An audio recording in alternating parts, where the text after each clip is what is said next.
Kita berdoa. Kami mengucap syukur kepadamu, Allah semesta alam yang menciptakan segala sesuatu.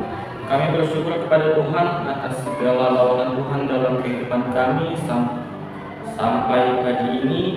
Kami boleh berkumpul di kelas ini dengan penuh sukacita dan memulai proses belajar kami. Hari ini Tuhan, kami akan belajar mengenai firman Tuhan.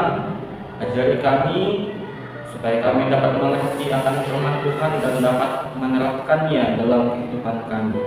Dalam nama Yesus kami berdoa dan mengucap syukur. Amin.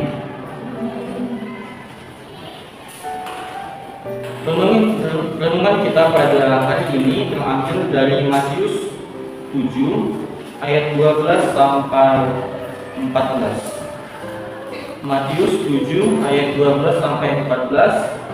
Saya akan membacakannya untuk kita semua. Demikian firman Tuhan. Lembaga Alkitab Indonesia memberikan judul Perikop Jalan yang Benar. Ayat 12. Segala sesuatu yang kamu kehendaki supaya orang perbuat kepadamu, perbuatlah demikian juga kepada mereka. Itulah isi seluruh hukum Taurat dan kitab para nabi. Ayat 13. Masuklah melalui pintu yang sesat itu, karena lewatlah pintu dan luaslah jalan yang menuju kepada kebinasaan, dan banyak orang yang masuk melaluinya. Ayat 14.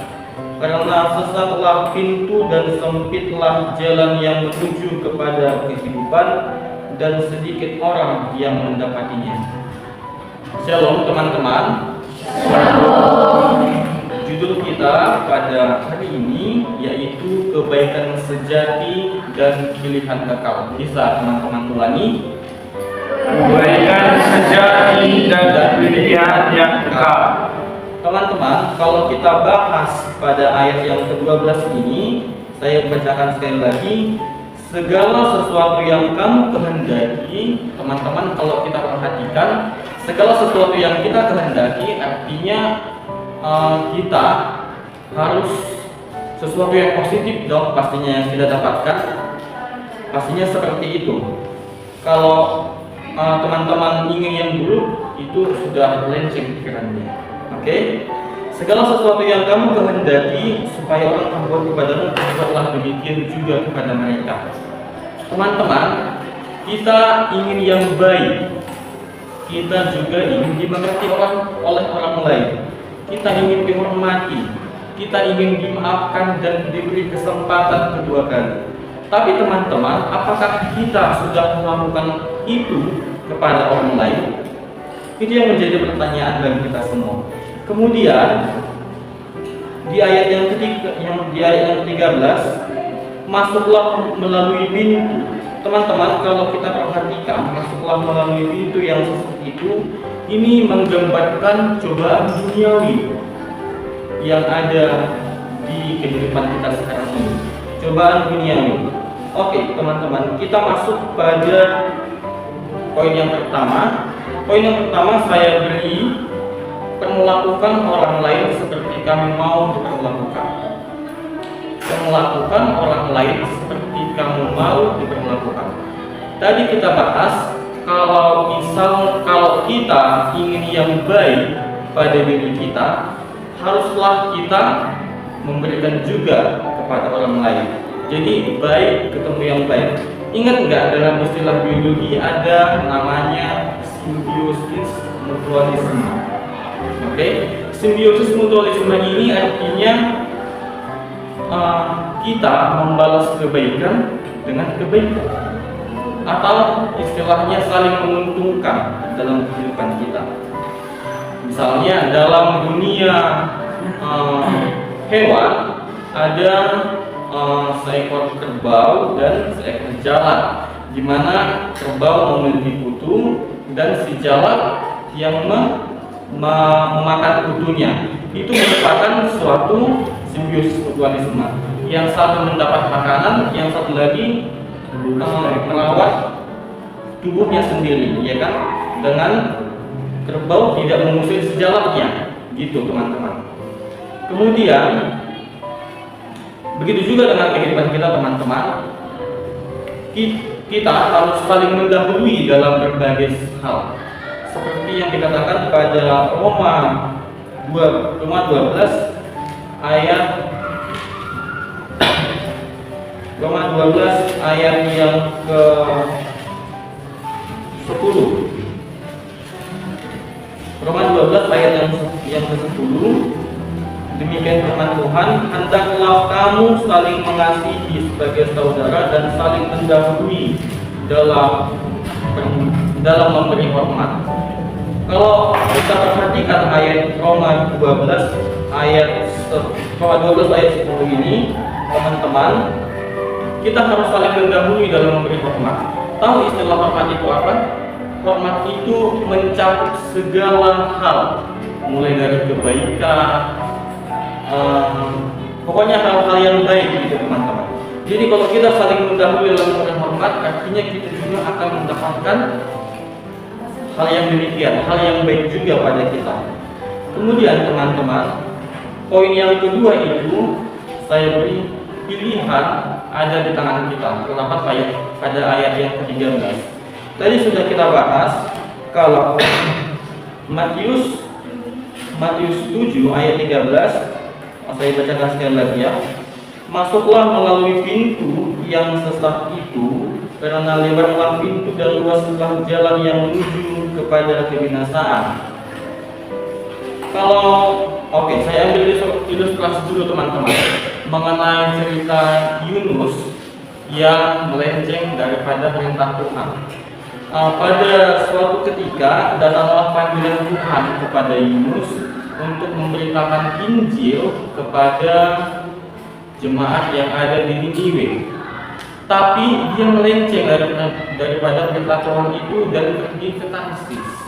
Akhirnya apa? Karena dia melenceng dari jalan Tuhan, ia ditelan oleh ikan. Makanya ada nyanyinya Yunus di perut ikan. Teman-teman, kalau kita lihat lagi, pintu yang sesat itu tadi sudah bahas. Kalau pintu yang sesat itu dan yang memiliki jalan yang lebar dan luas itu seperti kehidupan duniawi. Ada disebutkan pada Galatia 5 ayat 19. Bisa kita baca, teman-teman, Galatia 5 ayat yang ke-19.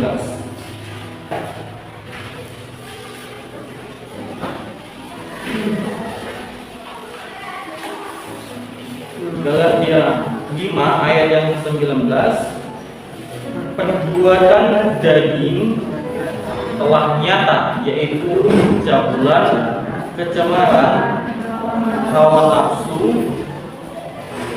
Ayat 20, penyembahan berhala, sihir, perseteruan, perselisihan, iri hati, amarah, kepentingan diri sendiri, persaudaraan, roh pemecah. Ayat 1, kedengkian, kemabukan, pesta pora, dan sebagainya.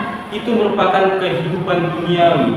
Banyak orang yang melaluinya, tapi jalan akhirnya itu menuju kepada kebinasaan. Kemudian ada juga jalan sama-sama sesat, tapi memiliki jalan yang sempit dan sesat juga, tapi menuju kehidupan yang kekal, teman-teman. Nah, ini jalan yang harus kita pilih, teman-teman. Di sini diceritakan sama kita kalau kita harus bertahan pada godaan itu, cobaan yang ada pada dunia ini. Makanya pada Roma 12 ayat 2 dikatakan, janganlah serupa dengan dunia ini, tetapi kita harus hendak berubah oleh pembaharuan budi kita. Jadi, teman-teman, apa tantangan yang kita hadapi pada ayat ini, ya kan? Kita tidak boleh ikut-ikutan dengan kehidupan dunia. Kita harus beda dari orang lain, teman-teman. Jadi pada ayat yang ke-14 juga dikatakan, Karena sesatlah pintu dan sempitlah jalan yang menuju kepada kehidupan, dan sedikit orang yang mendapatinya. Teman-teman ingat pantun nggak? Yang berakit-rakit ke hulu, berenang-renang ke tepian, bersakit-sakit ada hulu, bersenang-senang kemudian. Itu yang harus kita ikuti, teman-teman. Kita harus bisa bertahan pada kehidupan duniawi. Kita harus bisa bertahan pada godaan, pada cobaan yang ada pada kita. Kita harus boleh tampil beda dari orang di sekitar kita. Jadi teman-teman yang dikasihi Tuhan, hidup ini penuh pilihan, teman-teman. Tapi Yesus mengingatkan kita, tidak semua orang yang ramai itu benar. Oke? Tidak semua yang ramai itu benar, dan tidak semua yang sempit itu salah. Jalan menuju kehidupan seringkali sepi, penuh tantangan, dan tidak populer. Tetapi itulah jalan yang Tuhan tunjukkan. Mulai dari hari ini, kita diajarkan untuk beda dari orang lain.